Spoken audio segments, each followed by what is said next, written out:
Hello everyone. Today I'm going to teach you about the basics of Python. Python is an easy, powerful programming language. It is an open source. What do you mean by open source? Its source code can be downloaded freely from the net. And it is a simple English-like statements, keywords that any layman programmer can even understand this programming language. Let me show you the advantages of the Python. Python is free, as I told you. It is versatile, means you can make wide range of applications from web designing and game programming to scientific research. It has two ways of interaction. One is interactive way and the other is traditional script way, which I'm going to show you in a short while. It is portable. What do you mean by portable? It is platform independent. It can run on any platform, no matter if it is Windows, Linux, Unix or Mac. It has a large standard library which you can use, and you can use the inbuilt functions made in them. The most important is Python does automatic memory management and garbage collection. It makes the optimum use of memory. Python also does exception handling, and where it handles the unexpected error. Now let me show you the person behind the Python who made Python is this person. Can you identify this person? He is Guido van Rossum. He developed this Python programming language because he used to like this series a lot on BBC, which is Monty's Python Flying Circus, a comedy series. So he named his language as Python after this series. Now from where can you download Python? You can download it online going to python.org. As you can see here, there below it is download and you have the latest version. When you are installing Python, make sure that you click on this checkbox which add Python to the path, so that automatically whenever you do the installation, the path is already added. Now once you've installed Python, you can start from your taskbar, your program menu, the IDLE. What is IDLE? IDLE means Integrated Development Learning Environment. So when you open this, you can see this is what it opens.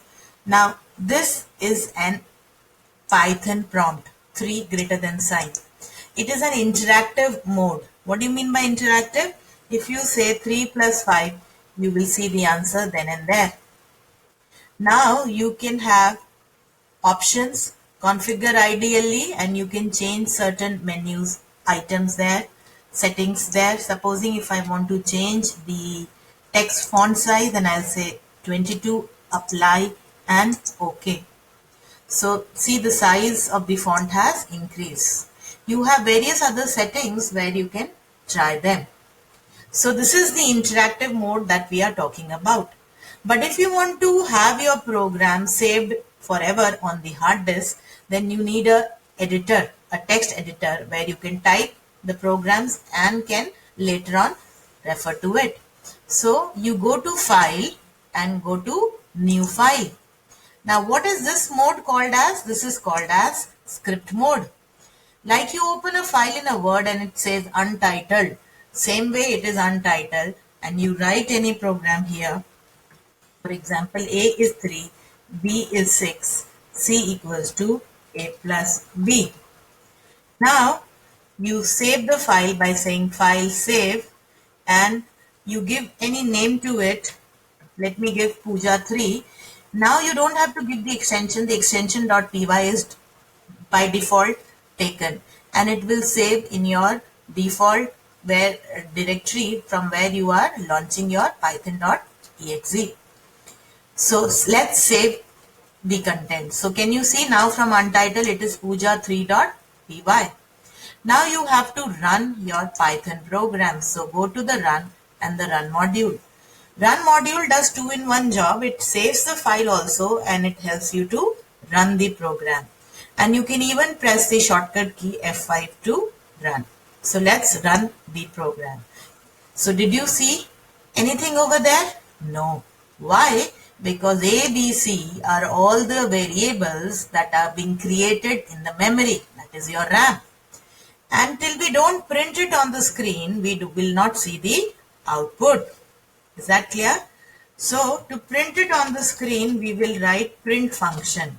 Print function may what you need to print, you write that variable here and you again do running the module F5 and then now you see the answer 6 plus 3 as 9. So this is your brief introduction about the interactive mode and the script mode.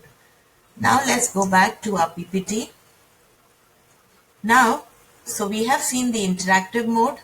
First of all, let me show you earlier CBSE had C++. What is the difference between Python and C++? Python doesn't have any pointers, whereas C++ had an extensive use of pointers.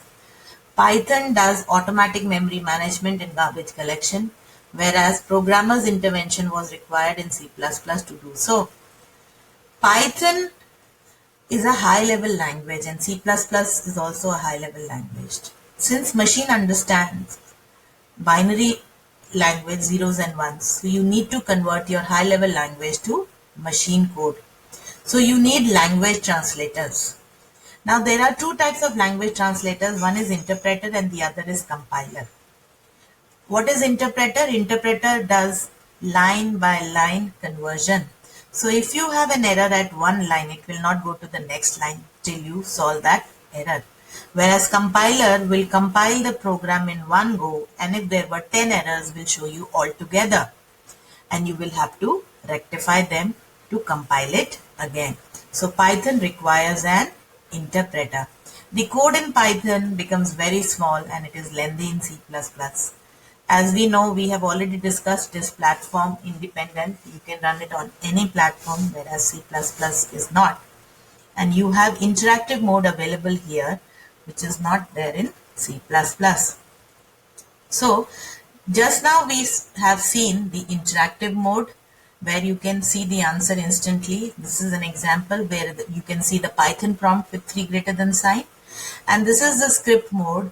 You have to open from your start menu, your IDLE, and then you will see the file new, and this is what is file new will come. You can save it and run it by using the shortcut key F5.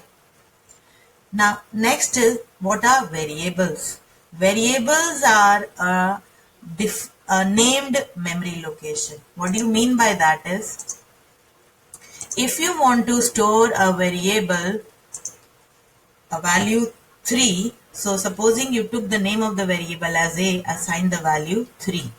Now what is happening is in the memory, A is being given a space and the value is being stored is 3 there. Now 3 is called the R value and A is called the L value. Now what is R value? R value is the value stored at that location. So it is 3 stored. And the L value is the address, the memory location where it is stored. So this memory location may 3 will be stored and A will be referring to this memory location. Now there is one function called ID. So if I say ID of 3, the ID of A variable, then it will show me the memory address. Now if I assign another variable B as 3 and I say the ID of B, I'm so sorry, typing mistake, ID of B, then did you see the memory locations are same as Python does memory optimization. So if 3 was already stored in the memory, it is going to give the same address to A and the same to B. Now if I say B equals to 4, I have given another value to B. Now you will see the ID of B is now different from that of A. So did you see the Python does memory optimization also? Now how to give a variable a name, there are certain rules. You can start with an alphabet or an underscore followed by digits, So you can give this as a variable name. You can give this as a variable name, but you cannot start your variable with a number. It will give you an error. So you have to start the variable name either with an underscore or with an alphabet, followed by more underscore, followed by more alphabet, followed by digit. Now, this is an example which I have already discussed with you. Supposing if a is 3, it is integer value that is there in a. If you say b equals to a, b is also bounded to the same memory location, and if you say c equals to a, c is also bounded to the same memory location to do memory optimization. Now, next is input function. If you want to take input from the user, how will you do that? Let me show you. If you want to have input, okay. Now I will say x equals to input. Now input function, in the parenthesis you can give any message so that this message is shown to the user. Enter your name. Enter your name. Now when I press enter key, hit an enter key, then it will give me this message, enter your name, so that user knows what am I supposed to give. And you input your name here, Pooja Gupta, and hit an enter key. Now let's see the X containing the value Pooja Gupta in it. Now this Pooja Gupta is of string data type. There is one function, inbuilt function. What do you mean by inbuilt? That you don't have to use any library for this. It is automatically included in Python. You can use these functions freely. So inbuilt function which is called type. And if you put a variable in the parenthesis, it will show you what is the data type of X. Now X can also be given now 4, and if you see what is the type of X, you will get integer now.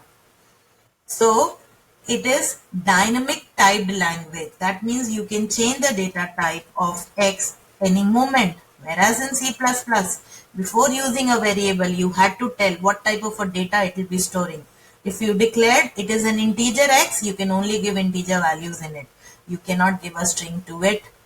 So it is a dynamic typed language. You can give any data type to this.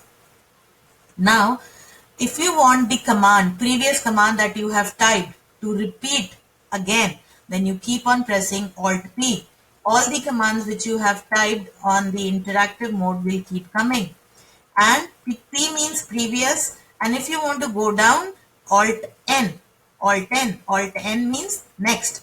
So Alt P, Alt N you can do to repeat anything that you require that you have already typed. Is that clear? Now let's move back to our presentation. So we took input and we used input function to enter the value. Now what is that you need to see is that input, whatever I give to this function input. Supposing if I say I am giving the number 56, it is taking the number 56, but it is putting within quotes. That means it is making 56, not a numeric 56, but a string. So input function, if given anything to it, it will convert it to a string. It will convert it to a string. Supposing if I give a float number 56.5 and I see X, let me see the type of X. It will still be the string. It is not a floating number. So input function, no matter whatever you give, it converts to string. Now you want that input should have the data as an integer. Now what you can do is you have inbuilt function called int. What does int do? any input given to it will be converted to integer.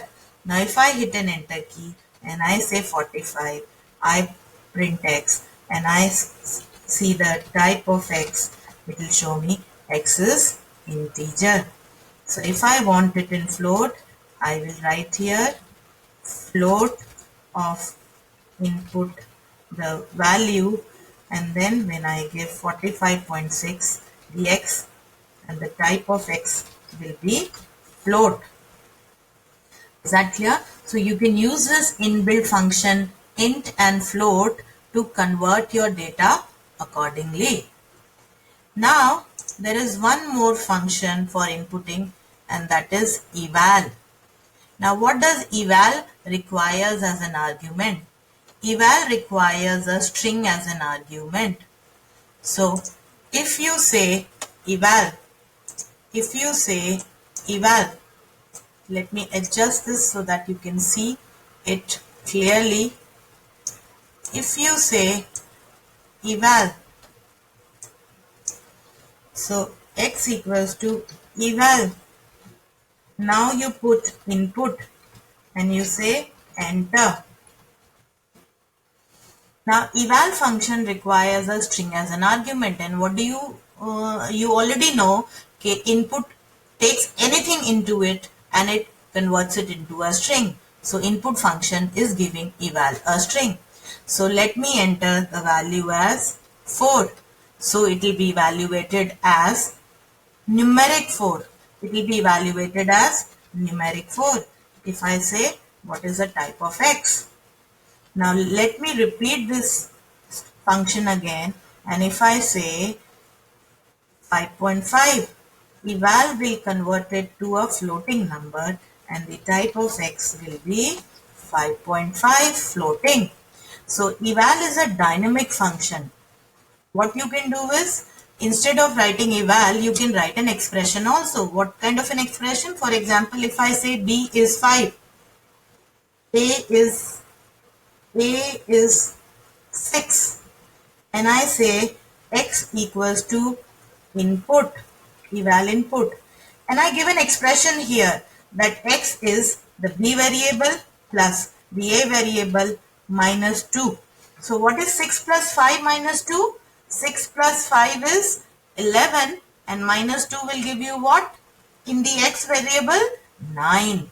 So you can even give an expression which will be evaluated, and accordingly the value will be given. But you have to make it very sure that this expression is correct, otherwise it will give you an error.